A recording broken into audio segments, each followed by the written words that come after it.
gente está tentando estudar, né?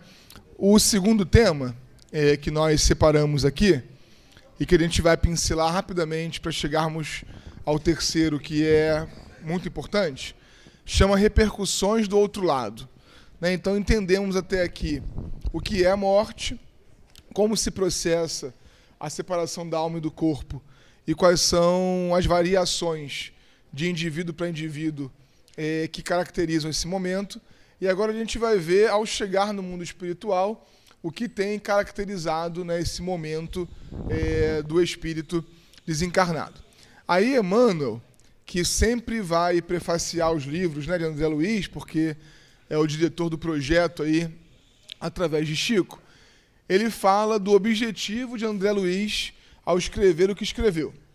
Ele conta assim, ó: André Luiz vem contar a você, leitor amigo, que a maior surpresa da morte carnal é a de nos colocar face a face com a própria consciência, onde edificamos o céu, estacionamos no purgatório ou nos precipitamos no abismo infernal. Própria consciência. Na nossa consciência está lá o céu, o inferno, o purgatório, ou seja como for. Vem lembrar que a Terra é oficina sagrada e que ninguém a menosprezará sem conhecer o preço do terrível engano a que submeteu o próprio coração. Essa expressão de terra como oficina é importante, né? A gente de vez em quando descansa do trabalho, tem o repouso, tem o lazer, mas a terra é muito mais oficina do que parque de diversões. Guarde a experiência dele no livro d'Alma. Ela diz bem alto que não basta a criatura apegar-se à existência humana, mas precisa saber aproveitá-la dignamente. Que os passos do cristão, em qualquer escola religiosa, devem dirigir-se verdadeiramente ao Cristo, e que, em nosso campo doutrinário, precisamos em verdade do espiritismo e do espiritualismo, mas muito mais de espiritualidade, para fazer inclusive uma ponte com a nossa conversa de quinta-feira, em que pouco vai importar a expressão de fé de cada um, mas aquela história ali, ó, de espiritualidade, de espiritualização, né, de consciência de nós mesmos, porque o que vai nos caracterizar no mundo espiritual, e desde agora, nada mais é do que aquilo que nós temos como espíritos construído dentro de nós. A casa vai ficar, o carro vai ficar, os títulos, os nomes, né? Os pronomes de tratamento, nós falamos com muita facilidade, meu, minha, não só para coisas como para pessoas também. Precisamos saber que do ponto de vista espiritual não haverá meu e minha, né? Porque aquele que é o meu grande amor não estará sempre comigo. E eu vou ter que entender que por ser um grande amor, haverá momentos em que os caminhos vão se encontrar e outros em que eles vão se desencontrar. Aquele que eu juro que só eu sei cuidar não é meu filho de verdade, é filho de Deus. Então, até isso fica. Mas a espiritualidade que nós construímos nas relações, essa a gente carrega, essa permanece. Depois disso, a gente vai entender aí o que acontece no mundo espiritual. A gente chamou lá de o problema do lugar. Aqui no livrinho nós temos um capítulo inteiro para estudar isso. É claro que a gente procura resumir no seminário, porque desencarnei. E agora, né? Eu tenho uma série de opções aí. Para onde que eu vou? Se o senhor clicar na... Isso. Não, na bolinha mesmo. Lá. Não. Volta no número 3, por favor. Não, no número 3 de baixo, quadradinho. Isso. Na segunda bolinha lá em cima. Não, a gente estava onde? No 2? Me perdi. Não, estávamos no 2, eu acho. Aí. Agora clica na bolinha vermelha, por favor. Isso. Inferno, né? Era uma opção teológica. Pode ir clicando em todas, Geraldo, por gentileza. Umbral é uma opção também. Vamos para o umbral. Nosso lar, seria um pouquinho melhor, né? Dormir para sempre. Descansar, né? O descanso eterno. Podemos também, numa opção aí mais material, tirar férias. Trabalhamos muito. Ou então, seja o que Deus quiser, Aí eu coloquei aqui o nome do CELD porque é o nosso centro lá, né? Mas a gente poderia falar, vou para o Martha Figner, né? Vou para o Naneri, não sei, vou para o Joana de Ângeles. Para onde que eu vou quando eu desencarnar? Qual é o lugar em que eu vou estar? Será que existem lugares circunscritos no mundo espiritual? Aliás, é a pergunta 1012, ó, Geraldo, lá em cima, por favor. Kardec teve esse mesmo interesse e perguntou: existe um lugar circunscrito no universo destinado às penas e gozos dos espíritos, de acordo com seus méritos? Antes de avaliarmos a resposta, vamos estudar a pergunta de Kardec. Aliás, é uma ótima técnica para estudar o Livro dos Espíritos, né? Avaliar primeiro o que Kardec está perguntando. Qual é o pressuposto que ele usa ali? As pessoas vão para algum lugar quando morrem, ora. Os espíritos voltam na reunião lá com Kardec e dizem: eu estou aqui, eu estou ali, eu estou fazendo isso. Então, existe um lugar circunscrito? A gente poderia falar de uma geografia do mundo espiritual? Aí os espíritos respondem. Já respondemos esta pergunta, eles são diretos, né? As penas e gozos são inerentes ao grau de perfeição dos espíritos. Cada um aure em si mesmo o princípio de sua própria felicidade ou infelicidade. Já começa a dar uma dica aí dessa história de lugar. É em si mesmo. Emmanuel falou no início, acabamos de ler: céu, inferno, purgatório, dentro de nós, estado de consciência e tal. E como eles estão por toda parte, nenhum lugar circunscrito ou fechado está destinado especialmente a uma ou outra coisa. Ah, Saulo, então como é que pode essa história de nosso lar, uma colônia espiritual, está escrito no livro, mais ou menos sobre a cidade do Rio de Janeiro, como tem outras várias sobre os estados, se os espíritos estão dizendo aqui que nenhum lugar circunscrito ou fechado está destinado especialmente a uma coisa ou a outra, ou seja, ao gozo, né, ou ao sofrimento, à felicidade ou à infelicidade. Matéria é absolutamente passageiro para nós. Estamos cientes disso já? Tem um livrinho ali que nós trouxemos de Leon Denis, chama O Grande Enigma.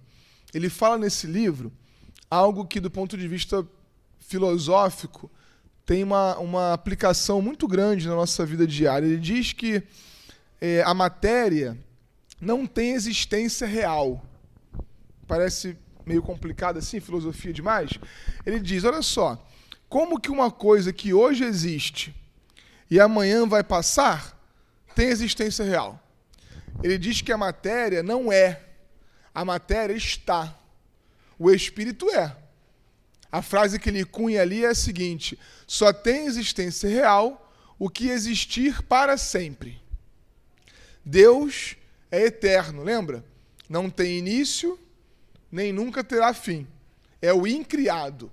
Não temos muita condição de avaliar os detalhes disso, mas é o óbvio, né? Deus não pode ter sido criado em um certo momento, porque senão ele não seria Deus, teria alguém acima dele, e esse sim seria Deus. Deus é eterno, nós não. Parece besteira, coisa de palavras, mas é conceito, é importante. Nós não somos eternos, somos imortais. A diferença entre o imortal e o eterno é que nós, imortais, fomos criados um dia e nunca teremos fim. Então, o imortal é aquilo que começou num certo momento, mas não vai acabar nunca. Eterno é aquilo que sempre existiu. Então, nós, que não teremos fim, Deus, que não terá fim, somos o que existe de verdade. Todo o resto é a aparência de uma vida que passa. Ah, Saulo, está dizendo que a matéria densa que eu toco aqui não existe? Ela existe só por enquanto. Por isso ela está. Ela não é. Tudo o que passa está. Tudo o que fica é. Então, como que eu posso basear a minha vida inteira em uma programação para um lugar onde eu vou, se não existem lugares?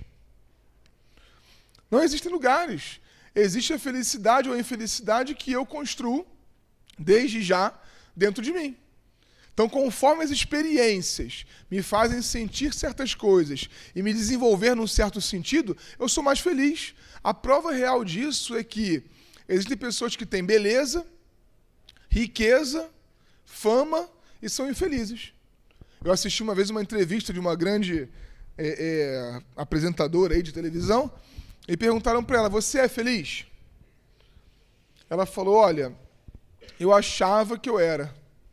Até eu ser mãe, ter vontade de levar a minha filha no parque e não poder.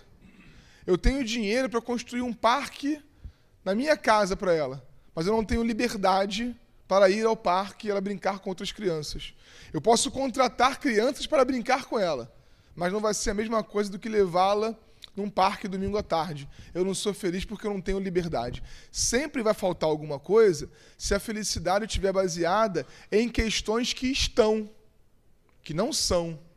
É a diferença entre o verbo ser e o verbo estar. A riqueza está e ela vai passar. A liberdade permanece. A beleza, durante um tempo, pode levar a pessoa a destaque, a fama, a felicidade, mas e quando a beleza começar a se transformar, a se degenerar, porque o corpo envelhece e a sociedade não reconhece mais naquela criatura um modelo de coisa nenhuma, a criatura vai se ver infeliz. Então, felicidade não é um problema exterior. Felicidade é um problema interior. Como que o lugar da felicidade ou o lugar da infelicidade serão problemas exteriores, se eles, felicidade e infelicidade, não são questões exteriores, e sim interiores. Então a gente tem que acabar com o ranço de outras visões religiosas que respeitamos muito, mas das quais discordamos hoje, por essas novas informações. O Espírito sopra onde quer. O que a minha mente definir, construirá ao meu derredor um espaço, entre aspas, que é absolutamente transitório, passageiro. Ok? Vamos lá, Geraldo. Lá no céu e inferno, ela, a alma, carrega em si mesmo o seu castigo, e isso em todo lugar em que se encontre. Por esse motivo, não há necessidade de um lugar circunscrito. O inferno, portanto, está em todo lugar onde existem almas sofredoras, como o céu está em todo lugar onde existem almas felizes. O céu pode ser aqui e o inferno também é aqui. Depende da realidade interior que eu vivo, que eu vibro. Chico, de novo, como exemplo, né? Também lá em Lindos Casos de Chico Xavier, um dia um repórter chegou junto dele e perguntou: Chico, você é feliz? E ele respondeu assim: plenamente feliz. Eu confesso que na adolescência, quando eu li isso pela primeira vez, eu fechei o livro e falei: Chico escorregou, Chico vacilou legal agora, foi antidoutrinário, porque desde o Velho Testamento a gente já aprendeu que a felicidade nem é deste mundo. Como é que ele vem dizer que é plenamente feliz? Na Terra, com aquelas dores lá, não, ele está sendo romântico. Aí uns anos depois, né, a gente nunca está maduro completamente, mas eu abri o livro de novo e fiz o que eu deveria ter feito naquela época, continuei lendo, né? Aí Chico explica assim: eu sou plenamente feliz, filho, porque eu aprendi a viver com pouco. Então, às vezes, parece que eu nem estou nesse mundo em que as pessoas precisam de muita coisa para viver. Ele conseguiu conciliar a felicidade não é deste mundo com a felicidade plena neste mundo. Por quê? Porque ele vê o mundo de uma perspectiva completamente diferente da gente. Porque ele não relaciona a felicidade com as coisas que ele vai acumular. Lembra a história do terno lá? Mesmo tendo necessidades prementes para si, ele enxerga o outro primeiro. É um olhar, é uma lente, né? É um óculos completamente diferente daquele que está visualizando a matéria como o objetivo. De novo, a matéria não é o problema. A matéria não é imunda, o pecado. A lei de Deus nos ofereceu a bênção da matéria. Mas nós precisamos saber que ela é ela, eu sou eu. Emmanuel tem uma expressão muito interessante. Ele fala o seguinte: o mundo é o mundo e eu sou eu. Eu até vivo no mundo, mas eu preciso saber a limitação entre o mundo e eu. Porque senão eu passo a achar que tudo que o mundo define como verdade, como felicidade, como prazer, como alegria, como certo, eu preciso para mim. Quando, na verdade, nem sempre o mundo está certo. Porque ele está ainda mergulhado num paradigma materialista, consumista, né, onde as pessoas são vistas como objeto de prazer, né, onde as coisas são a promessa de felicidade. Então, o mundo é o mundo e eu sou eu. Quando nós conseguimos fazer essa separação desde já, a gente avança num sentido de progresso espiritual. Ah, mas como que eu vou progredir espiritualmente encarnado? Esse é o problema. A gente não deixou de ser espírito porque está encarnado. A gente vive numa dualidade ainda que já era para ser coisa do passado. Sabe? Espírito versus matéria. Corpo versus alma. O Evangelho segundo o Espiritismo aponta isso. Nenhum dos dois está com a razão. Nem os sensuais, que exageram a importância do corpo, nem aqueles que sobem na montanha para sacrificar o corpo e elevar a alma. Na verdade, a gente está procurando o equilíbrio. A dificuldade em doutrina espírita é que esse é um problema de cada um, né? Não tem alguém aqui colocado como um sacerdote para quem eu possa perguntar se eu estou fazendo direito ou não. Aliás, se alguém se colocar nessa posição, vai fazer besteira, porque só a avaliação interior pode definir aquilo que para mim está sendo exagero ou não, necessário e supérfluo, né? Que coisa complicada lá no Livro dos Espíritos, porque o que é necessário para mim e quando que passa a ser exagero? Não dá para criar uma regra. Helicóptero, ter um helicóptero é supérfluo. Para mim não preciso para nada, seria um luxo absolutamente desnecessário. Agora, se a criatura for, por exemplo, o governador, precisa estar, né, numa cidade de manhã, na outra 500 quilômetros de distância de tarde, em outra de noite, ainda vai dormir numa quarta, aí um helicóptero passa a ser um objeto absolutamente necessário pela função desempenhada. Então, é relativo. A gente vem de uma criação judaico-cristã ocidental, onde diziam pra gente, isso aqui pode, isso aqui não pode, se você comer isso daqui, ajoelha no milho, reza tantas vezes para poder ser perdoado, uma coisa muito objetiva. E a vida espiritual não é objetiva, ela é relativa. Eu preciso saber que para cada um, a lei vai flexibilizar-se de um jeito para que as experiências se apresentem também de modo diverso. Então, a autonomia espiritual é a parada para a gente. Só que também é muito difícil, porque a gente prefere que digam o que a gente tem que fazer. Até porque, não sei aqui em Minas, mas no Rio tem muita gente assim, até porque é mais fácil depositar na mão do outro a nossa felicidade ou a resolução dos problemas, porque se der errado, eu sei em quem eu coloco a culpa. Ao passo que eu tomar as minhas decisões dá muito mais trabalho, porque eu sei que se der errado, o responsável sou só eu mesmo. Então essa maturidade espiritual é que os espíritos estão pedindo de nós. Pode pular para o próximo quadradinho, por favor, Geraldo. Vamos para o 3, né? Não, o quadradinho mesmo, lá na ponta. Vamos dar uma puladinha aí. Ainda no Livro dos Espíritos, naquela questão dos 5.7 que a gente leu um pedacinho só, os espíritos continuam assim e Kardec vai deduzindo lá. Interrogamos aos milhares espíritos que pertenceram a todas as classes da sociedade, a todas as posições sociais. Nós os estudamos em todos os períodos de sua vida espiritual. Desde o instante em que deixaram seus corpos, nós os seguimos passo a passo nessa vida de além-túmulo. Ora, sempre vimos, Kardec quase nunca usa a palavra sempre, sempre vimos que os sofrimentos estão relacionados com a conduta cujas consequências eles experimentam, e que essa nova existência é a fonte de uma felicidade inefável para aqueles que seguiram o bom caminho, donde se conclui que aqueles que sofrem assim o quiseram. A frase não é muito consoladora, né? Ela dá uma derrotada na gente, donde se conclui que aqueles que sofrem assim o quiseram. Mas, no cômputo geral, a doutrina consola com a explicação disso, que é a autonomia espiritual. Olha, se você está sofrendo, não é para ficar se culpando, lamuriando, ou então com um chicote nas costas, porque você é o culpado. Não, mas saiba que a dor humana é consequência de um aprendizado ainda não realizado. Aquilo que conversávamos na quinta-feira. Eu consigo agora, como espírita, olhar o problema como oportunidade? Ou eu ainda insisto em olhar o problema como perseguição divina? O que eu fiz, meu Deus, para merecer isso? É que Deus é bom, né, misericordioso, porque se ele mandasse um anjo baixar uma tela dessa e começasse a aparecer tudo que você fez para merecer aquilo que você está vivendo, a gente ia fugir da nossa história.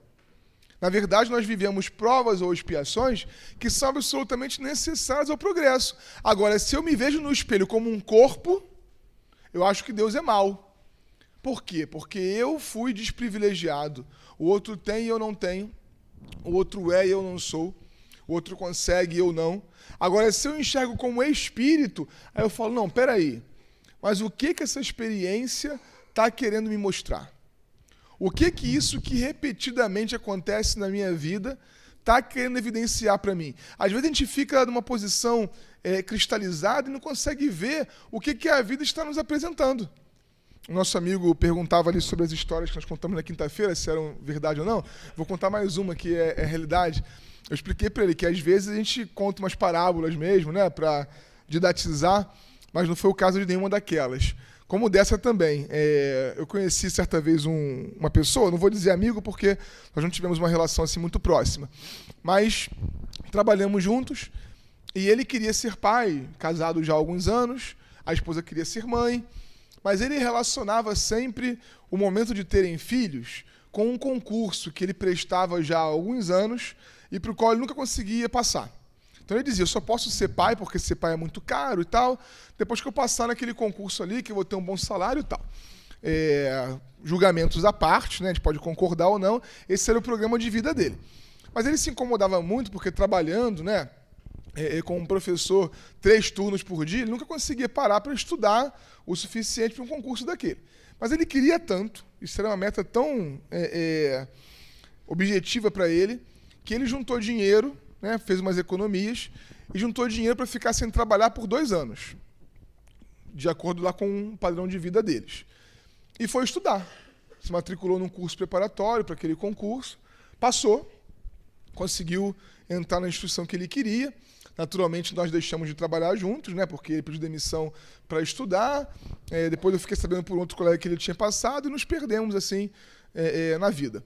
Aí um dia encontrei com ele, por coincidência, na rua, assim, andando pela calçada. Eu falei, e aí, rapaz, que bom te ver. Você conseguiu passar naquela prova, o fulano me falou. E como é que tá a vida agora? Já foi pai? Ele contou sim. Depois que eu passei meses, logo depois a gente engravidou, o fulano tá com tantos anos ou meses, não sei. Foi contando a história lá, feliz, né, daquela experiência. Eu falei, e no trabalho, como é que é lá? Você está gostando? Ele falou, lá tá horrível, tá uma desgraça. Eu falei, mas por quê? Era tudo que você queria, né? Uma vida planejando aquilo, um tempão de dedicação. Ele falou, então, Saulo, você lembra do fulano? O fulano era inesquecível, porque era o nosso chefe naquele emprego. E o fulano era, assim, um tanto quanto áspero na sua maneira de conduzir a equipe, grosseiro mesmo, injusto em algumas posições. Então, patrão é um negócio que a gente nunca esquece, né? A gente vai desencarnar e não vai esquecer, tem que perdoar, tem que se livrar das mágoas, mas a gente não esquece. Eu falei, claro que eu lembro do fulano, lembro muito bem. Eu já não trabalhava mais naquela altura, naquele lugar também, mas lembrava do fulano. Ele falou, então, uma das coisas que me fez querer fazer essa prova, além do salário, da posição, do emprego fixo, a estabilidade, é porque eu prometi para mim mesmo que, como funcionário público, eu nunca mais abaixaria a cabeça para gente como fulano. Porque com estabilidade não teria mais porquê ter medo, né, da demissão e tal. Claro, né, como Deus é sábio, é bom, mas é sábio, é justo. Quando ele chegou na repartição lá naquela instituição, ele encontrou alguém idêntico ao fulano, né? Era o perfil exato, né? Como diz aqui em Minas, esculpido em Carrara, né? Cuspido e escarrado. Era idêntico, era o mesmo perfil. Mas ele é funcionário público, com estabilidade, discutiu com a pessoa lá, arrumou uma permuta numa outra repartição e em menos de um mês ele trocou. Aí ele contando isso no meio da rua, na calçada, né? Quando chegou no segundo departamento lá, o supervisor dele, igualzinho, pessoa grotesca, pessoa violenta no seu comportamento. E ele me contando, para resumir a história aqui pelo nosso tempo, que ele estava há 18 meses lá. Né? Tinha esse tempo que ele já estava na instituição. E que ele estava no 15º departamento. Em 18 meses, ele mudou 14 vezes de seção. Estava na 15ª. Sabendo que eu sou espírita, né? Ele não é. Ele me perguntou, Saulo, diante disso, a pergunta que eu não queria ouvir, né? Diante disso, o que o Espiritismo me sugere? No meio da rua, assim, né? Não podia nem ser no centro, numa ambiência, atendimento fraterno e tal. Eu falei, olha, por mais que eu possa errar, né, na minha sugestão, é a minha opinião baseada no Espiritismo, porque falar em nome do Espiritismo é complicado, né? Eu acho que você tem que escolher o próximo e ficar. Aí ele ficou com a cara emburrada assim. Claro que ele não queria ouvir isso, né? Já vem você com masoquismo espírita. Como é que eu vou ficar com um cara que me faz mal? A minha vida fica com pouca qualidade. Eu vou para casa com o estômago doendo. Eu não quero conviver com alguém assim. Aí eu falei, olha, mas você precisa considerar... Aí eu perdi completamente a possibilidade de fazer um amigo ali, né? Ele ficou com ódio de mim. Inclusive, ele saiu me mandando, mas eu falando sozinho. Porque eu falei para ele, olha, você tem que considerar a possibilidade de você precisar de pessoas assim para aprender alguma coisa. Ele perguntou, eu disse, né? Mas é complicado, sem o entendimento espírita, realmente ouvir esse tipo de coisa. Quando ele perguntou, eu disse. Você não sai por aí falando, ele perguntou, né, Geraldo? Então, eu falei, olha, tem que considerar, né, a possibilidade de você precisar disso. Algum aprendizado você deve ter que ter com esse tipo de gente, de relação. Inclusive, aí eu acho que eu peguei pesado, né? Inclusive, eu acho que pode ser que esses chefes nem sejam assim. E quando você chega, eles ficam. De tanto que você precisa aprender alguma coisa com a arrogância do outro, com a prepotência. E isso acontece. Às vezes a gente vibra uma determinada necessidade, a gente acaba atraindo para perto da gente exatamente as pessoas que vão oferecer aquelas possibilidades. Tem um conto interessante de um rei, ele foi alçado à posição de rei, e ele podia escolher qualquer um dos seus súditos para ser o braço direito. E aí esperavam que ele escolhesse o maior guerreiro do país, ou então aquele que era tido como bruxo, né, porque antevia o futuro das guerras, e ele escolheu o bobo da corte. E ninguém entendeu nada, né? Mas, majestade, tendo sábios à sua disposição, feiticeiros, guerreiros, por que você escolheu o bobo? Ele falou, porque como rei, a virtude que eu mais preciso treinar é a da paciência. E o bobo me faz treinar a paciência. É isso, né? Por que eu fujo das pessoas que me fazem treinar as virtudes que eu sei que eu não tenho ainda? Eu fujo porque, no fundo, eu não quero me tornar paciente. A minha impaciência é de estimação. O meu egoísmozinho, sabe? Eu gosto dele, eu tenho um carinho por ele. Há muito tempo que a gente se conhece já. Ele me prestou diversos serviços. A gente precisa se libertar de determinados valores que são humanos para que a gente possa vir a construir lugares que são mentais que não sejam mais de sofrimento. Porque num planeta de expiações e provas, minha gente, o que a gente vai procurar? O que a gente vai esperar da vida?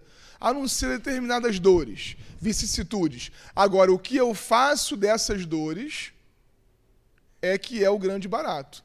É o que vai trazer felicidade ou infelicidade. O olhar que eu lanço para aquilo ali. A perspectiva, né? Tem um grande brasileiro, eu admiro muito os escritos dele, ele é católico, né? O Leonardo Boff. Ele tem uma frase interessante. Ele diz assim, todo ponto de vista é a vista de um ponto. Olha que interessante. O meu ponto de vista não necessariamente é o melhor. Ele é um ponto que eu estou enxergando. Temos que fazer o esforço para enxergar outros pontos e ver se, de repente, o nosso olhar pessimista, de má vontade, de reclamação, é que não está tornando o outro tão complicado. De repente, o outro não é isso tudo. E a maneira como eu encaro a vida é que está proporcionando. Tendo dito isto, pois não, obrigado, a primeira participação, estava ansioso aqui. Antes de passar para a senhora, só comentar rapidinho o que o nosso amigo falou, porque um perigo, e eu entendi bem o que você disse, um perigo do espiritismo, digamos assim, ou da nossa interpretação espírita, né? É a gente tornar tudo regra, né? Imagina, eu contei uma história dessa, aí de repente todo mundo vai concluir, né, que a busca por um concurso público está errada, né? Quando, na verdade, isso é muito pessoal, é intransferível. É verdade que a gente vive num grande caldeirão e que todos influenciam a todos. Mas também é verdade, vê bem, parece contraditório, mas é complementar. Também é verdade que só nós é que construímos o nosso futuro. Porque por mais que o outro influencie, eu me deixo atingir por aquela boa ou má influência ou não. Me deixo atingir mais ou menos por aquilo ali. Só para não ficar parecendo que nós somos condicionados, né, manipulados pelas pessoas ou pelas coisas, porque ninguém é capaz de mudar o íntimo do outro. Sabe, uma vez uma menina, desculpa contar tanta história, né? Também aconteceu, essa lá no Centro Espírita. Uma menina de uns 25, no máximo 27 anos, procurou atendimento fraterno. Era uma quarta-feira à noite. E ela falou, nós não nos conhecíamos, ela estava na casa espírita pelas primeiras vezes, e ela falou assim, moço, eu vou casar sábado. Eu falei, poxa, parabéns, que bom, né? Mas imaginei que o papo fosse pesado, né? Porque por que começar assim, né? No centro, esperar o atendimento com o médico para conversar sobre o casamento, o futuro, né? Aí ela falou, mas ele é alcoólatra. Eu falei, sei. E aí? Ela falou, mas eu não me importo não, porque eu vou conseguir mudá-lo. Aí o papo se desenrolou até que ela me perguntou, eu estou certa? Vai dar certo? Ela estava ali para receber um reforço positivo, né? Para receber um carinho, né? Uma consolação. E, infelizmente, pela responsabilidade que a doutrina espírita acaba nos conferindo, eu falei para ela, olha, você não deveria se casar. Porque ela contava que ele perdeu 7 empregos por causa do alcoolismo. Os pais dele o abandonaram, depois de tanto tentarem. Ele não conseguia mais morar num lugar fixo, chegou a dormir nas ruas várias vezes. E ela achava que o amor que sentia por ele ia ser plenamente suficiente para que ele largasse a bebida. Alguém que foi abandonado pela sociedade, pela família, pela mãe. Gente, uma mãe desistir do filho é porque o negócio é pesado. Eu não estou dizendo que ele é incurável, não. Eu até falei para ela, se você está disposta a casar e tolerá-lo como ele está hoje, case. Agora, não case com a perspectiva de que você vai mudá-lo, porque ninguém consegue mudar ninguém. Sabe? Então, quando a gente deposita ficha demais no outro, ou deposita ficha de menos no outro, a gente erra. Né? O grande barato da vida, e dificuldade também, é esse equilíbrio. Né? Então, assim, pessoalmente, como está para mim? Porque nada também é definitivo, né? A escolha que eu fiz me trouxe mais benefícios ou mais malefícios? Será que nesse ambiente que eu estou, eu continuo aprendendo as coisas mais importantes para essa encarnação? Ah, mas eu não sei isso. Como é que eu acesso, então, aí a ficha reencarnatória para saber? São as nossas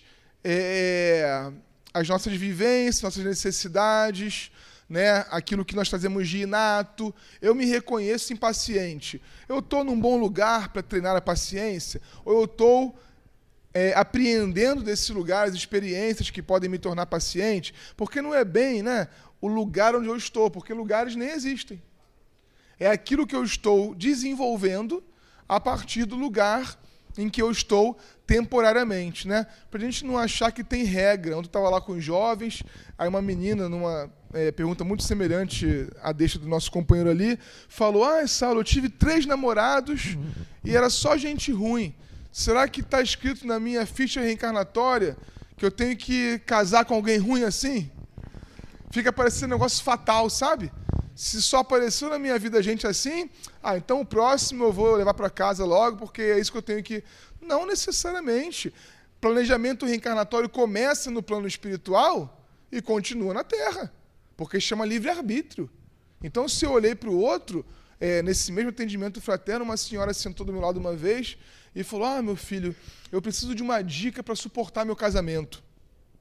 Eu não sou especialista em casamento não, viu? Mas acontece de vez em quando. Mas eu falei, por que seu casamento está tão ruim assim? Ela falou, é porque eu apanho dele há 35 anos. Eu falei, por que a senhora está casada ainda? A senhora apanha. Todo dia ela gosta, será? Não, acho que não. Ela gosta, não pode ser, né? Há 35 anos. Eu, por quê? Ela falou, porque eu ouvi no Espiritismo que não pode separar o que Deus juntou. Olha como que a interpretação que a gente faz é pessoal. Eu tenho certeza que ninguém falou isso para ela. Se alguém falou sobre esse item do Evangelho, é até o contrário que Kardec diz lá, mas ela entendeu daquele jeito ali. Então, as experiências não são fatais. Quero me separar. Poxa, mas e se eu tiver planejado no mundo espiritual casar com essa pessoa? Adia o planejamento para a próxima. Não é por uma futilidade, né? O outro, eu não sabia, o outro tem bafo, vou me separar. Né? Não vou me separar porque o outro não é uma pessoa perfeita, porque vai se separar dele e vai ficar sozinho para sempre. Algumas encarnações, porque não vai ter gente perfeita. Mas a minha dignidade, ela não está respeitada. Né? A felicidade mínima no convívio com o outro inexiste. Mesmo que haja um planejamento, ele não é fatal, eu posso mudar, né? Pois não. Por isso que a gente estava falando da dificuldade do equilíbrio, né? Porque com certeza isso é uma realidade, né? Pelo que o nosso amigo acabou de dizer. A gente vive em sociedade, um influencia o outro, e não tem uma obra que seja plenamente individual, né? Tudo que a gente faz acaba transbordando na direção de alguém. Mas precisamos ter o equilíbrio de chamar a atenção para o fato de que não tem nada que o outro faça que determine aquilo que a gente vai ser. Né? Então, a gente que comanda o grau da influência que a gente recebe. Né? Um exemplo bacana para a gente trazer para o nosso tema aqui é a influência do Espiritismo sobre a posição da gente no mundo espiritual. Kardec pergunta no Livro dos Espíritos, né? Tem influência determinante na posição do espírito após a morte o conhecimento do Espiritismo, que é uma influência maior, que é uma obra coletiva mais pujante do que a gente está aqui agora, né? Influenciados pelos espíritos, inspirados por conta das histórias que esses espíritos superiores vieram nos contar, dos livros que eles escreveram, mas os espíritos falam, não há, na crença no Espiritismo, né, na certeza que nós temos até de como que é no mundo espiritual, um fator determinante. Determinante é o quê? A prática do bem. Porque senão também só espírita teria a possibilidade de se salvar. Né? E a salvação é uma autossalvação e tem a ver com o trabalho. Então, eu vou influenciar o outro? Vou. Até o ponto que o outro permitir que eu influencie. Eu sou influenciado pelo outro? Sou. Até o ponto que eu permito que o outro influencie. Então, a gente precisa ter noção disso para não achar que a gente está sendo determinado. Sabe aquela filosofia de botequim? Deixa a vida me levar? Vida leva eu? Né? Só serve mesmo para ele ganhar dinheiro cantando a música dele. Porque se aplicar isso à vida, a gente fica perdido como André Luiz esteve na encarnação dele. Porque não é a vida que me leva. Sou eu que construo a vida que eu quero. O que eu quero para a minha vida daqui a 5 anos? Influências para que eu mude o plano para melhor ou para pior, eu terei. Mas o que eu quero para daqui a 5 anos?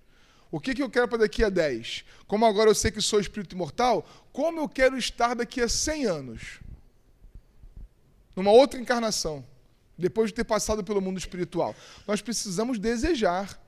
Né? Leon Denis usa uma tríade muito interessante que é querer, saber e amar. Se eu quero uma coisa de verdade, e eu sei onde procurar, e eu tenho amor para realizar aquela procura, eu alcanço o objetivo. Agora, se eu não sei, vou passar já para o amigo atrás do senhor, depois para o senhor. Tem uma passagem muito interessante de Alice no País das Maravilhas, né? Para a gente ficar aí agora com a cultura popular.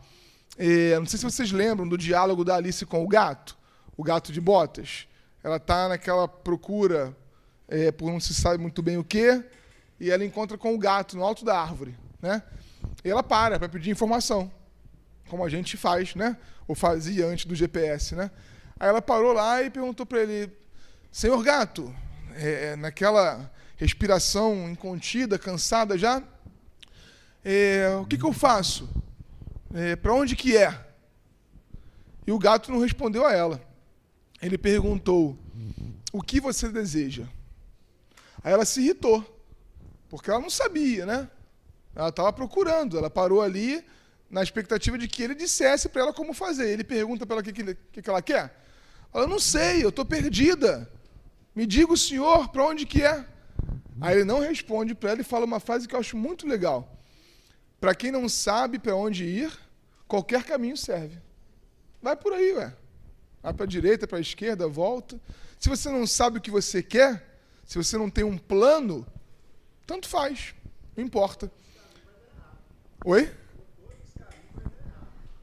Ou todos os caminhos levam ao Pai, né? Porque vai dar um errado transitório. Quando a pessoa amadurecer e souber o que ela quer, ela vai encontrar um caminho, um atalho. Mas enquanto a gente não sabe o que a gente quer, qualquer coisa serve. Agora, nós somos filhos de Deus. Para a gente não é qualquer coisa serve. É o que é de melhor, né? Pois não. É uma diferença importante. Eu não sei se nesses termos os irmãos puderam refletir isso já, certamente nos grupos de estudo, né? É a diferença entre prova e expiação. A gente confunde muito isso às vezes, né? Expiação, segundo o céu e o inferno, lá no Código Penal da Vida Futura, a expiação é sempre consciente. Ou seja, a criatura cometeu um ato do qual ela se arrependeu e agora ela quer expiar. Depois ela vai reparar. Lembram disso? Arrependimento, expiação, reparação. O caminho para consertar o problema que a gente inventou. Ninguém reclama de expiação, porque mesmo que não tenha consciência enquanto encarnado, enquanto homem, né? Enquanto homens e mulheres, daquilo que fez, há alguma coisa dentro que faz a gente ficar resignado diante daquele problema. Porque internamente a gente sabe que está sofrendo alguma coisa que é consequência daquele ato que a gente cometeu. Prova é tudo aquilo que nos apresenta uma novidade. A gente sabe a teoria, né? Na escola não é assim? A gente jura que sabe tudo daquela matéria. Mas a gente só prova que sabe quando faz a prova. Quando a gente materializa ali no problema que a gente vai resolver aquele conhecimento teórico. Então, o mundo de expiações e provas, para a maioria de nós, ainda é mais de provas do que de expiações. Porque a gente reclama. Se for expiação, não tem reclamação. Porque o sujeito está consciente, ele já se arrependeu. Não estou falando de remorsozinho, né? Não estou falando de arrependimento que dá e passa, aquele que a gente fala que não vai fazer mais, dá 2 horas, está fazendo de novo. Arrependimento no conceito espírita é o horror ao ato cometido. Então a criatura toma nojo daquilo que ela fez. Não vai descambar para a culpa. Ela se arrepende e agora ela deseja sofrer alguma coisa que a ensine sobre aquilo que ela fez alguém sofrer. Não é também uma relação que ela tenha com o outro. Ela não vai pagar para uma pessoa, não. Ela está corrigindo-se diante da lei. A dívida dela é com a lei, não é com uma outra pessoa. Porque senão a gente vai entrar naquela coisa da injustiça, né? E Jesus já resolveu o problema. Ai do escândalo. Não, o escândalo é necessário, mas ai de quem porque vem o escândalo. Então a expiação não requer a mão do outro para que aconteça, não. Né? A vida oferece uma série de outras oportunidades de expiação. Eu vou dar até um exemplo que eu lembrei agora. Mas arrependimento, expiação, reparação. Se a pessoa se arrependeu e quer expiar, ela está consciente e não reclama. Por isso que quase tudo é prova. Ah, então eu atraio gente assim? Não, é uma prova. Para ser puro espírito, tem que passar por todas as provas possíveis. Essa é uma. Amanhã vai ter outra, e depois outra mais. Ou a gente acha que Jesus chegou onde chegou sem passar por isso. Sabe? Todo mundo foi criado do mesmo jeito e teve as mesmas experiências. Um dia também Jesus passou pela experiência, na condição lá de planeta de provas e expiações, em outro canto desse universo qualquer, há muitos bilhões de anos atrás, e conseguiu tornar-se paciente. O problema é que a gente quer fazer isso de uma hora para outra. E não é também culpa só nossa, não. Né? Para ficar no coletivo aí, a religião, historicamente, nos ensinou assim. Você vai fazer uma coisa aqui e vai ganhar o céu. Se você fizer isso, não tem jeito. É pecado capital, você vai para o inferno. Simplificou demais a vida, né? E aí a vida não é simples, a vida é complexa. Hoje a gente está descobrindo pelas primeiras vezes a complexidade da vida. Então, é exercício para, entendendo a complexidade da vida, avaliar as provas e aceitá-las bem, né? O caso que eu ia contar, aconteceu lá no Centro Espírita também, de uma família chegar completamente desnorteada porque o filhinho de 5 anos de idade tinha morrido, tinha desencarnado. Eles não eram espíritas, vinham em busca de um consolo, e aí ficaram no centro, né, estudando, tomando os passes e tal. Depois de um certo tempo, através da psicografia, um espírito, não foi a criança desencarnada que se manifestou, mas um espírito explicou mais ou menos a necessidade que ela tinha tido numa outra encarnação e que ela, por conta da expiação que ela desejava, ela acabou vivendo aquela experiência. É um exemplo muito legal de expiação, de consciência, de arrependimento e do escândalo que Jesus fala, porque os pais tinham, tem um tempo já isso, os pais tinham um quarto no quintal, onde eles guardavam ferramentas e tinha uma estante com cascos de garrafa, de cerveja, de refrigerante, e a criança brincando de subir naquele armário, caiu o armário sobre ela, o vidro quebrou e um pedaço da garrafa cortou a jugular, ela desencarnou na hora. Um sofrimento grande para a família, né? E aí o espírito explicava as circunstâncias de outras encarnações, em que o espírito, por ter violentado, né, outros irmãos e ter se arrependido completamente, desejava sentir aquilo que fez o outro sentir. Sabe? Não é olho por olho, dente por dente. Não vai vir alguém te matar porque você matou.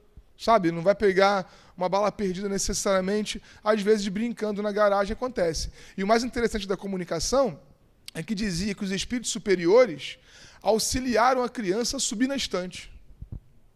Os espíritos superiores, participando da felicidade da expiação, auxiliaram ela, claro que para que as dores fossem minimizadas ao máximo também, naquele momento que ela desejava. Para a gente, no olhar humano, parece terrível, né? Não só uma dor atroz, como meio frio. Espírito superior auxiliando a morte. Só que não é morte, né? Com o peso que a gente deu para isso historicamente.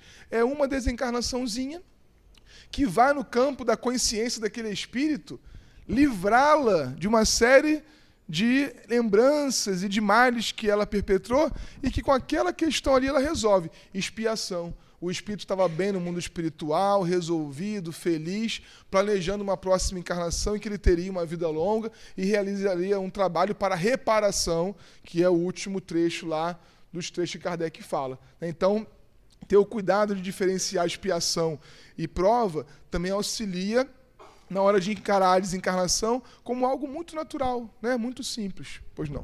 Eu acho que não tem discordância, não. Depende do grau também, né, em que você está pensando isso, mas há um favor divino, né, uma graça, como Paulo diz no Evangelho, no sentido da oferta, da possibilidade. Denis chama isso de potência. As potências, né, que existem em nós, elas não foram construídas por nós, né? Elas foram germinadas pelas nossas escolhas, pelo livre-arbítrio, mas elas são colocadas ali por Deus. O que não cabe no Espiritismo, não sei se é nesse nível que você está pensando, mas me parece que não, o que não caberia é avaliar que por esse processo da graça nós somos acompanhados até o fim da carreira espiritual. Porque há um momento, né, sobretudo na transição do instinto para a inteligência, em que nós passamos a ter consciência de nós mesmos e escolhemos não só na velocidade, mas como também, né, na pluralidade dos caminhos por onde nós vamos andar.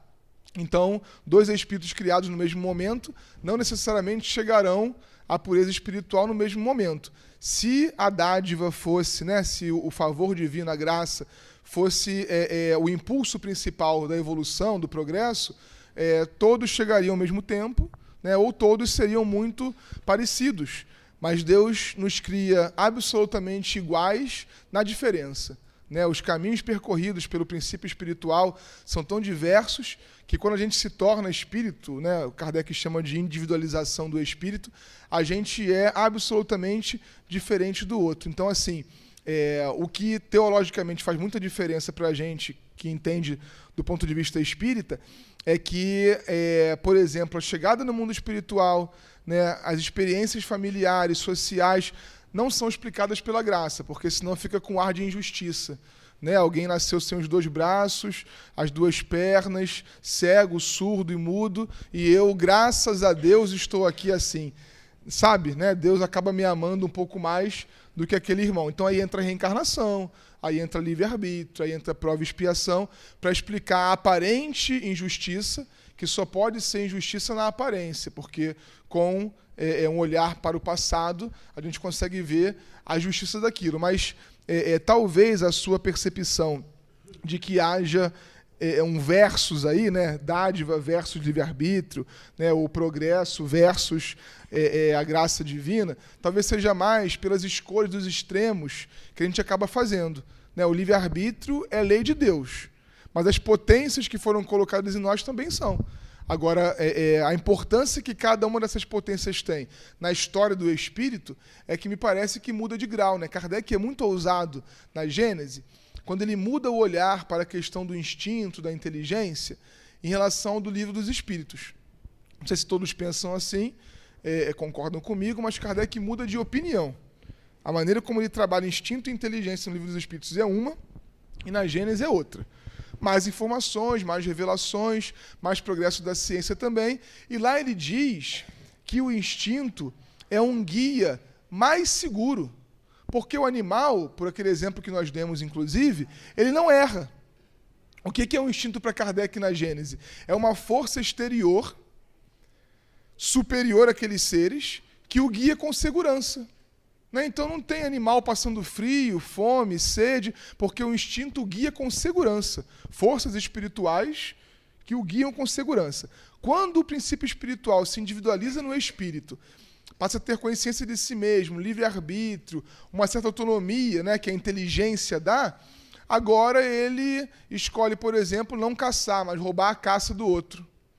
Né? Ele escolhe que a fêmea do outro é mais interessante, então eu vou ficar com ela para mim e mata o outro. Então a inteligência ela leva a uma certa insegurança num primeiro momento.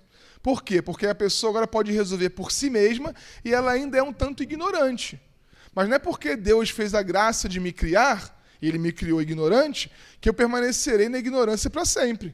Porque Ele também me deu experiências para que eu saia da ignorância. Aí Kardec fala, pelo desenvolvimento da inteligência, surge a intuição. Então eu continuo tendo um guia exterior, superior a mim, que vai me guiar. A gente chama agora de anjo da guarda, que vai me dar intuições, do ponto de vista moral, até, daquilo que eu posso fazer ou não para a minha felicidade. Só que não é mais obrigatório, não é instinto. Eu ouço se eu quiser, eu sigo se eu quiser. É intuição, é uma potência. Né? Então, acho que é perfeitamente conciliável se a gente fizer uma linha cronológica da evolução espiritual. Agora, se a gente quiser realmente avaliá-las na mesma proporção do início ao fim da carreira espiritual, aí talvez fique realmente em discordância. O que não é exatamente um problema, né? A gente discordar de algumas coisas, mas não seria uma visão espírita. A amiga aqui, depois o amigo lá de novo. Kardec diz pra gente... Vou repetir a pergunta, boa, por causa da gravação, né? Em relação ao caso do menino lá da garrafa, né? A amiga nos perguntou aqui se a família vivia uma prova, uma expiação, que aprendizado é esse para os pais, já que ele poderia ter reencarnado em qualquer outra família, né? Kardec revela, né, ele ensina, que toda expiação é uma prova. Consegue ver? O sofrimento que eu estou vivendo hoje, fruto de uma escolha minha no passado, é expiação, porque é consciente e tal, mas não deixa de ser uma prova, porque está me ensinando, né, uma aprendizagem nova. Mas nem toda prova é uma expiação. Ela pode ser só prova. Né? Nesse caso aí, o aprendizado que eu trouxe desse exemplo é porque espíritos, através de médios que nós confiamos, revelaram um ângulo da história. Eles não revelaram a relação desses pais, desses espíritos, com a criança desencarnada. Agora, o acaso não existe no âmbito da vida moral. Então, ele não poderia ter reencarnado em nenhuma outra família. Agora, se para aqueles pais era só prova ou era expiação também, aí é papo de guia. Eu arrisco dizer que era prova, porque os pais estavam muito doloridos quando chegaram no centro, inconformados, brigados com Deus, né? E pela informação de Kardec, a expiação é consciente, portanto não gera reclamação. Né? A prova, não. A prova a gente fica chateado, ai, que prova difícil. Né? Você jura que o professor está cobrando na prova um treco completamente diferente do que ele deu, você reclama. Né? Então, chutaria isso, mas aí é papo para os espíritos. Mas toda prova, toda expiação é uma prova, nem toda prova é uma expiação. Nosso espírito superior vai resumir agora de novo, você vai ver só. Foi no Rio. Eu só não sei se a informação da reencarnação dele é confiável, porque a gente não conhece a fonte, mas faz algum sentido, né? Assim, mas a fonte... Até a gente teve um problema lá na casa espírita, porque essa mensagem foi divulgada nos jornais como dada lá no nosso centro, e não é verdade. Coincidentemente, né? E não é verdade, nunca aconteceu, porque o João Hélio frequentava, né, o centro da gente lá. Então aí acabaram divulgando assim. Mas não é verdade. Agora, se é uma informação segura por algum médium, virou aquela coisa de internet de autor desconhecido, né? Mas nós temos muitos casos, né? Até mesmo na literatura de Emmanuel, os romances de Emmanuel, né?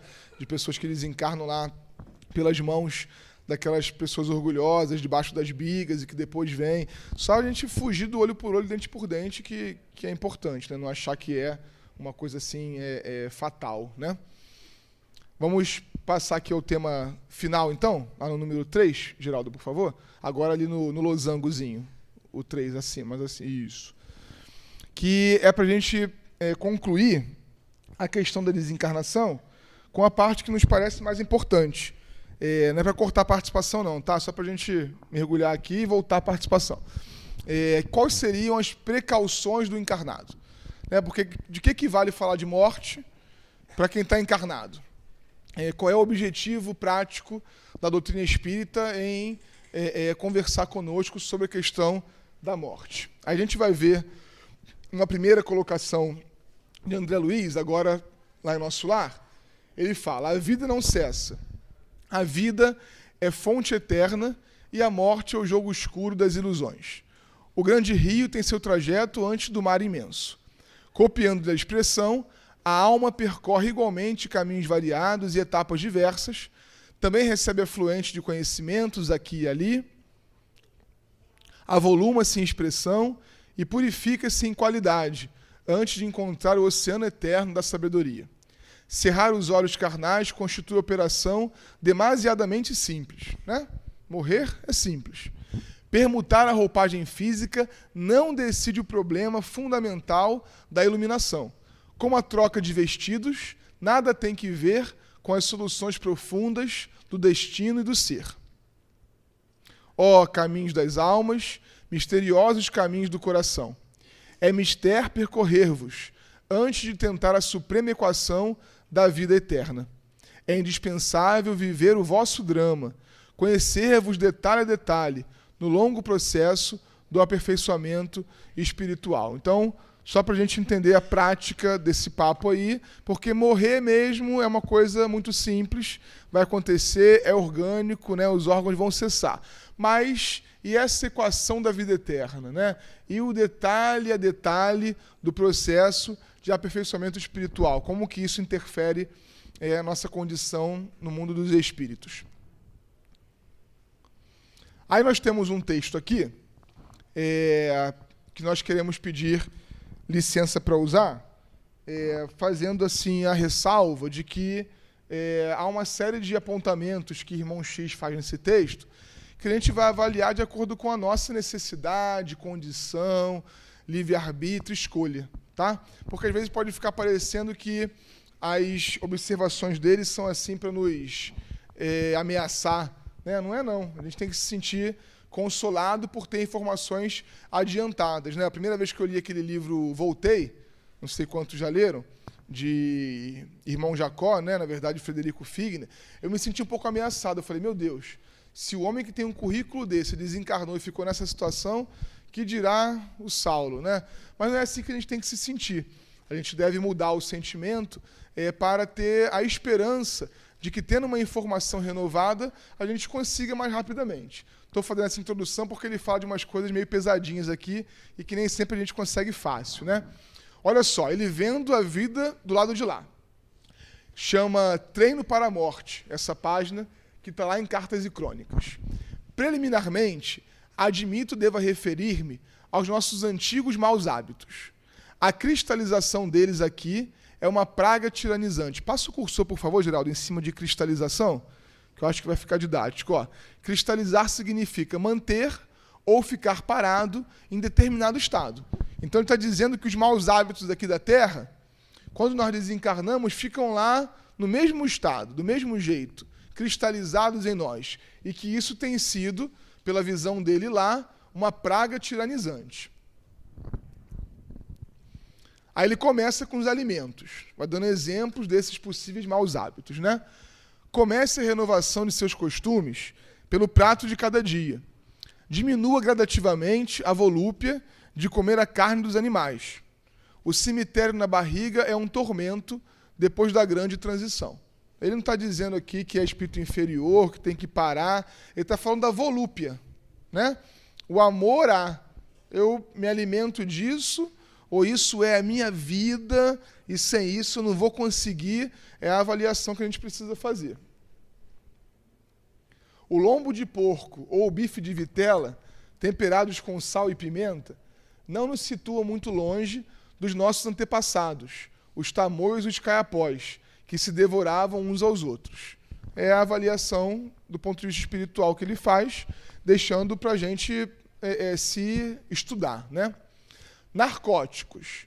Os excitantes largamente ingeridos constituem outra perigosa obsessão. Tenho visto muitas almas de origem aparentemente primorosa dispostas a trocar o próprio céu pelo uísque aristocrático ou pela nossa cachaça brasileira. Também o tanto quanto eu me coloco naquilo ali, né? André Luiz tem uma outra página muito legal no livro Estude Viva, que chama Uso e Abuso. Ele fala, olha, nós precisamos nos conhecer. Para a maioria de nós, o abuso é o problema. Para outros, o uso já pode ser o problema. Então eu tenho que me conhecer, né? Eu tenho uma sensaçãozinha que se eu experimentar isso daqui, vai dar ruim. Então eu não experimento. Eu preciso mesmo disso? A avaliação que só o autoconhecimento pode promover em nós, né? Tanto quanto lhe seja possível, evite os abusos do fumo. Infunde pena à angústia dos desencarnados amantes da nicotina. Não se renda à tentação dos narcóticos, que é o que faz adormecer, né? Coisa ou pessoa que causa sono. Por mais aflitivas que lhe pareçam as crises do estágio no corpo, aguente firme os golpes da luta. As vítimas da cocaína, da morfina e dos barbitúricos, que são compostos, né, sedativos, sonífero, aquele remédio que a gente toma para dormir, demoram-se largo tempo na cela escura da sede e da inércia, né? Então, os vícios que nós procuramos para compensar determinadas questões, né, como ele fala lá, os golpes da luta, acabam nos tornando dependentes disso também no mundo espiritual. Aí tem uma explicaçãozinha lá do Henrique de Luna, no capítulo 4 do Nosso Lar, porque André Luiz é um bom exemplo dessa questão do uso, né, das substâncias químicas, que ele fala, todo aparelho gástrico foi destruído à custa de excessos de alimentação e bebidas alcoólicas aparentemente sem importância, né? Nós até lemos esse mais cedo já, só para contextualizar. Aí o irmão X vai continuar. Sexo. E o sexo? Guarde muito cuidado na preservação do seu equilíbrio emotivo. Temos aqui muita gente boa carregando consigo o inferno rotulado de amor. Né? Então, a confusão que a gente faz entre amor e sexo, colocando exclusivamente no uso do prazer, né, dos sentidos mais exteriores aí, do corpo, acabam, de repente, no mundo espiritual, criando também novas dependências. Né? Roberto Carlos que tinha razão, né? Tudo que... Como é que ele canta? Tudo que é bom é imoral ou engorda, né? Porque tudo que eu gosto, né, tudo que eu acho legal, ou é imoral ou engorda. Então, a gente tem que ver, né, como é que os usos que a gente está fazendo de cada coisa, que são coisas boas do sexo, né? É lei de Deus. Aliás, Deus coloca no sexo não só a procriação, como também uma lei que promove a troca de energias entre os seres e que causa prazer. Né? Nós não pensamos mais, como a igreja, de que o sexo tenha uso exclusivo na procriação. Ele causa também prazer. É para isso também, para a alegria, para a felicidade, mas, como tudo que é bom, exageradamente, pode criar também dependência. Aí, outra explicação, no caso de André Luiz, agora com o sexo. Vejamos a zona intestinal. A oclusão derivada de elementos cancerosos e eis, por sua vez, de algumas leviandades do meu estimado irmão no campo da sífilis. A moléstia, talvez, não assumisse características tão graves se o seu procedimento mental no planeta estivesse enquadrado nos princípios da fraternidade e da temperança. Olha aquilo que a gente conversou mais cedo, né? Não é só a questão da doença ou das ações que levaram à doença, mas o procedimento mental no planeta. Qual tem sido o nosso procedimento mental no planeta, né? Procedimento que leva a um estado de dependência disso ou daquilo, dessa ou daquela pessoa, ou um procedimento mental libertador, né? Entretanto, seu modo especial de conviver, muitas vezes exasperado e sombrio, captava destruidoras vibrações naqueles que o ouviam. Nunca imaginou que a cólera fosse manancial de forças negativas para nós mesmos? Olha só que informação importante. A cólera, né, o nervosismo, a irritação, é um manancial de forças negativas para nós mesmos. E ele não está falando só de obsessão, não, mas do quanto que isso impregna, né, o corpo material, o corpo perispiritual e causa também sofrimento no mundo espiritual. A ausência de autodomínio, a inadvertência no trato com os semelhantes, aos quais muitas vezes ofendeu sem refletir, conduziam-no frequentemente à esfera dos seres doentes e inferiores. Tal circunstância agravou de muito o seu estado físico. Então a doença já está ali e o nosso comportamento para com o outro acaba piorando, né, do ponto de vista psicossomático e biológico, o nosso estado espiritual. Depois o irmão X passa para um outro elemento, lá no número 4 agora, quando ele vai falar do dinheiro. Esse daí não é problema para a gente, né? Porque ninguém tem mesmo, então não tem muito mal. Se você possui algum dinheiro ou detém alguma posse terrestre, não adie doações, caso esteja realmente inclinado a fazê-las. Grandes homens que admirávamos no mundo pela habilidade e poder com que concretizavam importantes negócios aparecem junto de nós, em muitas ocasiões, à maneira de crianças desesperadas por não mais conseguirem manobrar os talões de cheque. Atualizando hoje seria o cartão de crédito, né? Imagina chegar no mundo espiritual e sofrer porque não consegue mais dominar, exercer poder no campo do dinheiro, né? Nós temos as mais diversas descrições aí de sofrimentos atrozes, de criaturas que presas a um poderio material, né, financeiro, a uma classe social determinada que fizeram parte temporariamente, chegam ao mundo espiritual achando que continuam naquela condição. Tem um exemplo maior, o Evangelho segundo o Espiritismo, que é a realeza terrestre, né? A rainha de França. Ela diz que rainha era na terra e rainha entendia que entraria no mundo espiritual. Mas ela viu, né, o mais pobre dos seus súditos muito superior a ela em condições espirituais. Então, tem problema o dinheiro? Não. Emmanuel tem até um livro chamado Dinheiro, né, que nos ajuda a entender o usufruto que dá para fazer, mas eu preciso dizer para o dinheiro que eu que sou dono dele, não é ele que é dono de mim. Assim como eu uso o sexo, o alimento, a bebida e não aquilo que me utiliza. A gente estava lembrando com os jovens ontem lá, a importante imagem que Kardec faz em o Livro dos Espíritos, quando ele fala que a paixão é como um cavalo. Lembram disso? Nas traduções mais antigas é corcel, né? A paixão é como um corcel, como um cavalo. Enquanto eu estou domando, ótimo. Inclusive ele me encaminha, né? Ele me facilita a caminhada. Agora, quando o cavalo passa a me dominar, eu perdi completamente o prumo. Porque aquilo que deveria ser uma ferramenta passou a ser o dono da relação. Então, o dinheiro é um cavalo dominado ou o dinheiro é um cavalo que está aí completamente descontrolado, nos carregando pelos mais diversos caminhos e tortuosos caminhos, né? Aí a Paulina, pois não.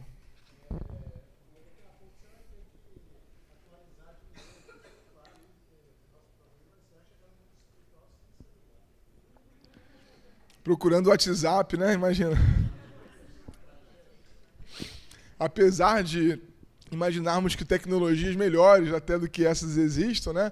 Continua sendo uma dependência material, né? Um depósito que a gente faz. Com certeza é uma coisa a se pensar seriamente. Inclusive, as pessoas têm ficado doentes, né? Física ou emocionalmente. Fisicamente, do ponto de vista das... Como é que chama quando fica com doença nas juntas? A ALER, né? Tendinite, essas coisas todas, pelo uso dos aparelhos, né? E emocionalmente porque se sentem presas àquilo ali. É um exemplo ótimo de como que as coisas boas, elas são neutras, né? Aliás, elas não são boas, elas são neutras. O uso que eu faço é bom ou ruim. É uma coisa maravilhosa. Poxa, eu tenho amigos fora do país, dos quais eu me sinto super próximo, porque converso todo dia.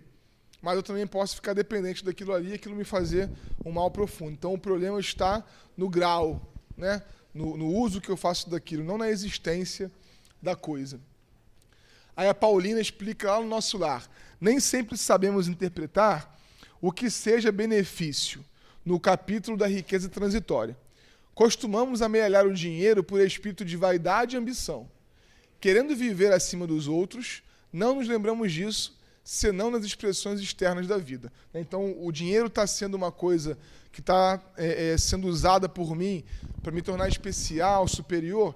Quando a gente percebe isso, é hora de dar uma cortada, né, no nosso modelo de vida, porque nós somos absolutamente iguais. A gente não pode ser levado a acreditar na ideia de que, pelas posses, as pessoas são maiores ou menores. Né? Isso é uma grande ilusão que o mundo material ainda nos apresenta. São raros os que se preocupam em ajuntar conhecimentos nobres, qualidades de tolerância, luzes de humildade, bênçãos de compreensão. Só isso já valia a nossa manhã de hoje. Olha, conhecimento nobre, qualidade de tolerância, luzes de humildade e bênção de compreensão. A gente deveria ter um banco só para isso, né? Uma planilha Excel aberta lá para medir quanto de humildade, de tolerância, de compreensão a gente está amealhando. Impomos a outrem os nossos caprichos, afastamo-nos dos serviços do Pai, esquecemos a lapidação do nosso espírito.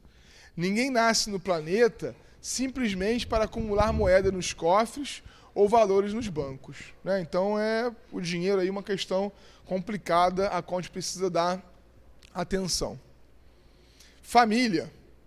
Até o que a gente acha que é só solução pode dar problema, né?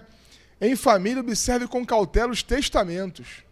Olha só, até isso. As doenças fulminatórias chegam de assalto. E se sua pelada não estiver em ordem, você padecerá muitas humilhações através de tribunais e cartórios. Porque as pessoas não esperam muito para começar a falar mal do morto, né? Que ele não deixou nada organizado, que está tudo uma confusão, que os papéis... Então, dica espírita, faz uma pastinha da morte, né?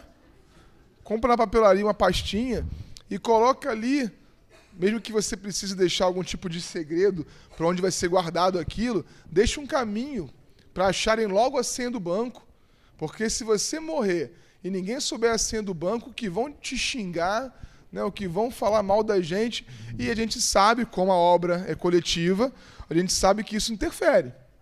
Você pode estar lá tentando caminhar, né, no sentido de se desapegar, fez o dever de casa, mas estão lá te chamando, né, estão lá te evocando direto ou indiretamente pelas coisas que você deixou desorganizadas aqui. Já é difícil evitar que falem mal da gente, né? Vão falar mesmo.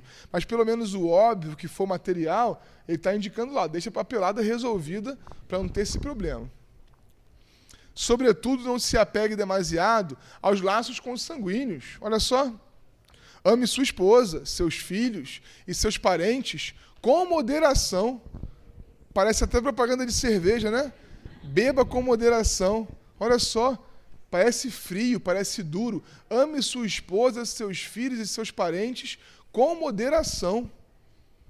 Não achar que o outro é toda a nossa vida. Ele é parte da nossa vida. E olha que sério que ele fala agora. Na certeza de que um dia você estará ausente deles. E de que, por isso mesmo, agirão quase sempre em desacordo com a sua vontade, embora lhe respeitem a memória. Porque cada um é cada um. Às vezes estão fazendo desse jeito só enquanto você está aqui. Quando você der as costas, vão fazer diferente. E se a gente ficar muito apegado ao nosso jeito de fazer as coisas, vai sofrer. Poxa lá, outro dia conversando com a minha avó, ela não é espírita, tem 87 anos, alguns probleminhas de saúde já. Então a gente procura, né, dar uma dica ou outra aqui, ela tem um amor muito grande ao meu avô, desencarnado já há mais de 30 anos. Então, ora ela fala que vai desencarnar e procurar o amor da vida dela, ora ela fala que ao desencarnar, ela quer continuar na casa dela. Então, aí, sabendo do ponto de vista espírita, da complicação que pode ser, né, a gente procura doutriná-la, num certo sentido, até que ela, para o meu alívio, falou outro dia assim, não, esse negócio de ficar com casa não está com nada, eu quero procurar a luz. Ela falou assim, do jeitinho dela. Falei, poxa, avó, que bom, é isso mesmo e tal. Ela, contanto que a casa fique com alguém que cuide bem. Aí eu falei, ai meu Deus. Já sei que a gente não pode alugar a casa para ninguém fora da família. E é complicado, porque sabe aquela história, não sei se vocês passaram por isso já, aqui em Minas o povo mais educado não deve ter isso não, mas lá no Rio, a pessoa dá um presente, festa de criança é muito comum isso, dá um presente e fica controlando o presente que deu. Que coisa feia, né? Olha, cuida direito, hein? Não vai quebrar. Ora, você deu para o outro ou não deu? Né? É dado ou é emprestado? Porque se for seu, até entende-se, né? Não é recomendação espírita, não, é apego de qualquer maneira, mas até entende-se, é seu, olha, cuidado, olha o carro aí que você está usando, toma cuidado. Ok. Agora eu dei um presente. Aí você dá um presente e quer ver a pessoa usando, né? Essa camisa eu conheço, né? Que bobagem, né? A gente quer controlar até o que não é mais nosso. É o perigo que está aqui, ó. Quando eu sair, vão usar da maneira como queriam usar e só não faziam em respeito à minha presença. Se eu tiver pegado aquilo, vai dar problema. Não se esqueça de que, no estado presente da educação terrestre, se alguns afeiçoados lhe registrarem a presença extraterrena, depois dos funerais, na certa, intimá-lo-ão a descer aos infernos, receando-lhe a volta inoportuna.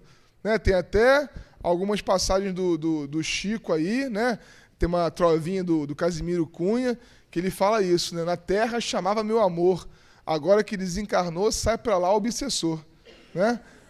Porque ninguém está muito preparado para ficar vendo a gente e confabulando conosco depois da morte, não. Então tem que partir de verdade, né? Se desapegar dessas coisas. Esposa e filhos que prendera ferozmente nas teias rígidas do egoísmo destruidor, esquecido de estender essa bênção divina à imensa família humana, surdo a comezinhos deveres de fraternidade. Aí André usa um exemplo seu, né? Eu não sei se vocês se lembram, vou encerrar por aqui a apresentação, Geraldo, que eu quero fazer uma conclusão agora e faltam poucos minutos. Não sei se vocês se lembram, porque quando André volta pela primeira vez ao seu lar, é um pega para capar, né? Ele tem uma dificuldade imensa, porque a esposa está casada de novo. Os filhos, com exceção de uma, né, a filha, não se lembram dele. O nome dele é proibido dentro de casa, porque o atual esposo não gosta, naturalmente, né, da memória do anterior. Então, ninguém comenta sobre ele. Quando a filha fala, a Zélia, né, sua esposa, briga com a filha, deixa o morto quieto lá no lugar dele, e está ali o morto assistindo aqueles diálogos todos. E ele entende muito bem que isso não pode ser um problema do outro. Ah, o outro é ingrato, o outro é desrespeitoso, o outro isso, o outro aquilo. Ok, o outro pode ter sido isso tudo. Mas eu achei que a esposa era minha, que os filhos eram meus. Ele fica chateado até com a casa, que ele não reconhece mais as obras de arte dele na parede, os cômodos estão mudados, tiraram os móveis. E olha que ele estava no mundo espiritual, mais ou menos resolvidinho consigo mesmo, e estava visitando numa condição até melhor, né? Não superior ainda, mas numa condição de entendimento. Demoraram para autorizá-lo voltar à Terra para ver a situação familiar, coisa que quase nenhum de nós está pronto logo assim que desencarna para perceber, para ver. E ainda assim, com isso tudo, ele cambaleou, mas conseguiu ficar de pé, até acabou auxiliando, né, o senhor Ernesto lá, com uma oração, com um passe, depois que ele caiu em si. Nós temos a oportunidade, e eu acho que essa talvez seja a maior contribuição da obra de André Luiz, nós temos a oportunidade de, diferentemente dele, ter essas informações daqui. André não teve, né? André nunca ouviu falar de espiritismo, né? Na verdade, até tem algumas colocações dele ao longo da obra que parece que ele ouviu, sim, socialmente e tal, mas nunca se interessou por isso. André não tinha hábito de prece, André encarnado, né? Seja quem for, não tinha uma vida espiritualizante. Não sabia dessa história de corpo, né, como acessório, espírito como essência, nada disso. Nós temos. E aí a gente volta lá em Jesus, né? Muito será cobrado a quem muito tiver sido dado. Sem pressão, sem achar que a gente precisa resolver tudo agora, tudo hoje, mas também não podemos esconder de nós mesmos a novidade que se nos apresenta. Nós temos uma informação que uma parcela diminuta da humanidade tem. No Brasil, que é o maior país espírita do mundo, nós somos 4%. 4% de 207 milhões. É ínfimo, né? Se eu pego os espíritas e comparo a quase 8 bilhões, 7 bilhões e meio de seres humanos, aí mesmo que a gente nem existe. Estatisticamente, não faz diferença nenhuma. Essas informações são novas, são para todos, né? Mas nós, por algum motivo, que eu não quero arriscar qual, temos conhecido isso antes de muita gente. Isso precisa fazer diferença para nós. A gente precisa treinar. E aí eu queria encerrar dizendo que não é para a morte só. Porque, na verdade, a gente vai morrer, nascer, tantas vezes ainda. A gente precisa treinar a visão de espíritos que nós somos. Olhar para o espelho, quem sabe, de manhã, quando acordar, e falar, você não é isso que eu estou vendo. Você não é esse corpo que vai se destruir um dia. Você é espírito, eu sou espírito. E quais são as potências que eu, como espírito, devo até desenvolver? Quais são as habilidades que foram me dadas como dádivas, como sementes, mas que se eu não colocar água, se eu não for tomar sol, não vão desenvolver em mim? Tem uma expressão muito legal de André no livro Os Mensageiros, a seguir aí, que ele fala, o sol sempre está com o verme, mas nem sempre o verme percebe o sol. Olha que legal. As luzes, a claridade da lei de Deus sempre estão conosco, mas às vezes a gente não consegue perceber. O exercício mais urgente agora é nós conseguirmos perceber a realidade espiritual que nos cerca e então fazermos, mesmo que aos poucos, mesmo que começando pequenininho, as mudanças necessárias para que a gente possa ser efetivamente feliz, né? A gente fica agradecido demais pela oportunidade, né? Aqueles que estarão só de manhã conosco, muito obrigado por terem vindo. Fica o convite aí para aqueles que forem visitar o Rio de Janeiro, conhecerem o Centro Espírita Leon Denis. Se for numa quinta-feira à noite, melhor ainda, porque tem lá o grupo André Luiz, que é quem produz esse trabalho aqui. E os livrinhos aí, né, que estão disponíveis aqui, também achados pela internet, para que a gente possa auxiliar aqueles que, lendo André Luiz, tenham necessidade de um apoio ou outro. É claro que não é nada perfeito, né? Tudo está ali por ser melhorado, a gente termina um e vê que o outro tem um defeito, aí melhora, e já está fazendo o próximo, mas é um esforço da gente de tentar didatizar um pouco mais a obra de André Luiz, e aí fica aqui esse convite para que a gente possa junto estudar de verdade, né, o Espiritismo, porque certamente isso não é determinante para a chegada ao mundo espiritual, mas é uma ferramenta e tanto para o nosso progresso. Obrigado, viu?